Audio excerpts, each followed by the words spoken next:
Welcome to Buccaneers Mock Draft. Casey Phillips here with staff writer Carmen Vitali, and it is finally our last mock draft that we are here. It is the week of the draft, so let's dive right on in, starting with your first 8 picks. And of course, like we've had a million times, we got just so many quarterbacks right off the top. So tell me about some of your quarterback decisions here of who's going where. Yeah, I think the first 2 are pretty much a foregone conclusion at this point. We also saw that the city of Jacksonville rallied together for Trevor Lawrence's wedding registry, got the man a $300 toaster. How toasters end up being $300 is beyond me, but he also donated some money back to the city. So I have to say that that's probably a lock that Trevor Lawrence is going to Otherwise, Jacksonville. people are going to demand a refund, let me tell you. Right? And I'm not even going to blame him. I think you're going to have to return those wedding gifts if you go anywhere else. But what I did do this time around actually was I had the 49ers taking Justin Fields instead of Mac Jones.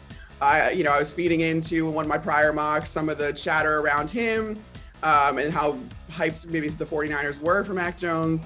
But I think Justin Fields he's a great prospect as well. And I think he's just the top of the next 2 quarterbacks. He may even be he's kind of neck and neck with Zach Wilson. I just think that Zach Wilson is a better fit for New York.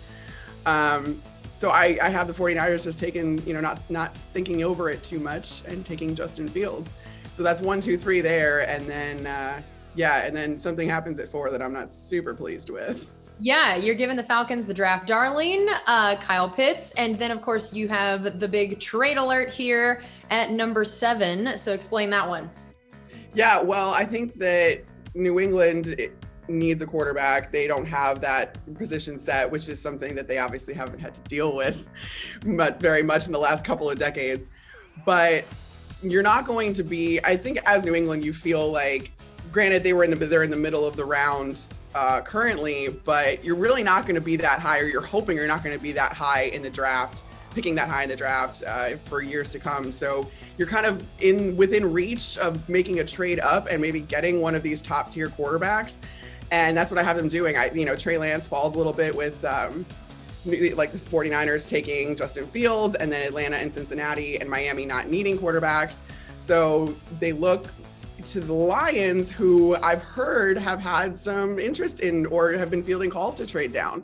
So we'll see if that's the case, and New England kind of takes advantage of that, and then they end up with Trey Lance out of North Dakota State. And then now looking at picks 9 through 16, let's look at the other half of that trade down there at 15.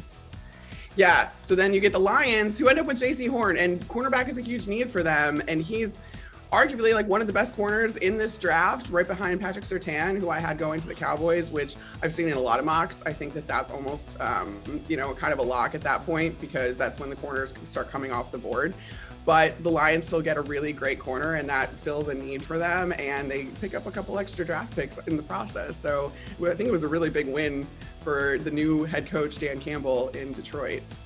Now let's look at picks 17 to 24, continuing our discussion of the trade alerts that you have here. Tell me about pick number 21, what you have happening.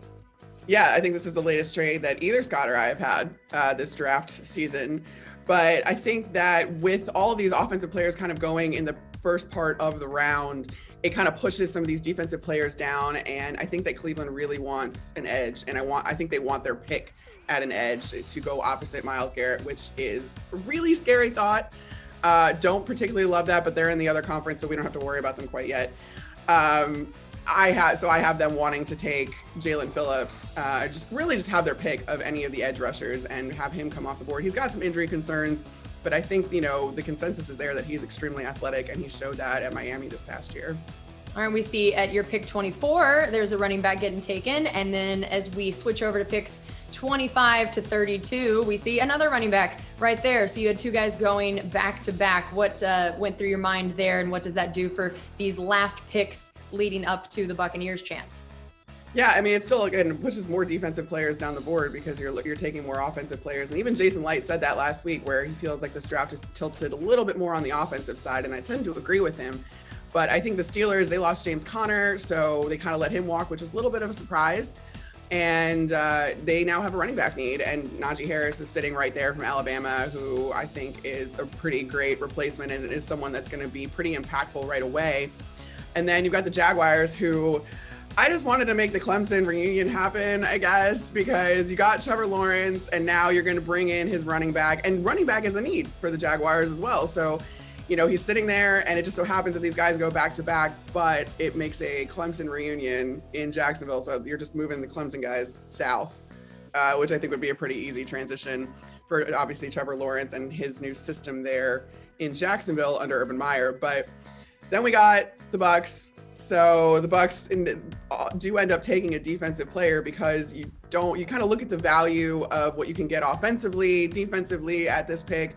And because you kind of pushed defensive players a little bit more down the board, we go back to actually one of the original picks, which I think Scott had initially, which is Levi Enrique from Washington. And he was a former teammate of Vita Vea's. So I would love to see them on the interior together in that rotation with Ndamukong Suh, opening up some lanes and for Devin White to get through maybe, or giving Jason Pierre-Paul and Shaq Barrett some one-on-ones on the edge. I think that would really just fortify this defense and help that rotation.